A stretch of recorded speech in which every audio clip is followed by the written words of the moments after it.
Seamus ó Donala, múnteoir an seo ag Glór Dhún Geimhin. Bunaíodh an áit seo tá ma deanú beidir cúpla an déag óhain, agus sean feictúir an a bhí óhain in sa teann agus fuair an pobal is dóithe silbhíocht na háitse, nó fuair siad únireacht tamil óhain, agus bhhainigh siad agras Gaeilge Glór Dhún Geimhin. Tá na dáras ar fáscail teogainn, dáhan aine ar a bhhaile seo, ó líag go leanú bhfuil sim sa Gaeilge acu. Mar hampla ahan bhaidin de máirt, teag sceftis dehan seo, sean daoine le giad a bheag na mhór, a bísan sin mar chud de chearcail córaigh, agus síonn siad ghair uairach le ahan bhaidin de máirt. Tá go leor rangana Gaeilge gan Dhoire ach níl mór an deis ó gin a bheith ag Glór Scéalaige agus tá an cearcail córa seo an tábhachta. So tá mé ar scóir is le tamil agus bíam an seo gach maidin de máirt lim chuid cairde ag Glór Scéalaige an tabharfaidh.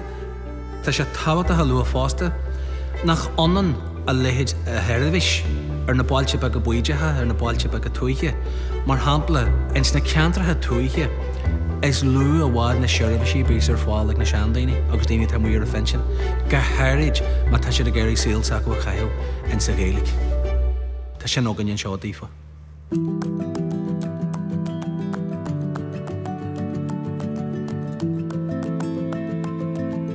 Is me sé Claire milliún agus bí me gobar an seo, bí mo fáisi an seo le hógras agus buinn siad salt in Foras. For me personally, studying Irish and using Irish within the local community, it's great for me to be able to use it in my workplace, and the centre has provided me an opportunity to use Irish daily and provide me with a job within the local area. As a parent, I love that the centre provides a place for my children to use their Irish, not just in school. It's not just language for the school environment, it provides a community for them to use it with their peers and to show that it is not just for the school, that it's in the community and that they have other people that they can speak Irish with.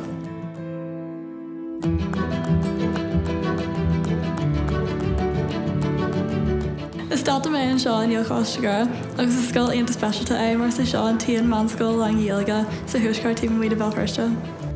Is ionad aonanta speisialta é Glór mar gáil na páisí abalsa go hééis agus Gaeilge soci a fiosú nó níos mó Gaeilge a fólam tíomh méid an scoil, tíomh méid an teach, bí an fáilte of daine ar béis an ionad.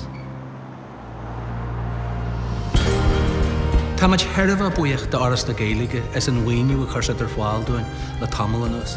Gun an maoiniú sin, ba bhóna deachach daobh ógainn agus snáháin a neasa, agus tá muid heireann buíocht daofa.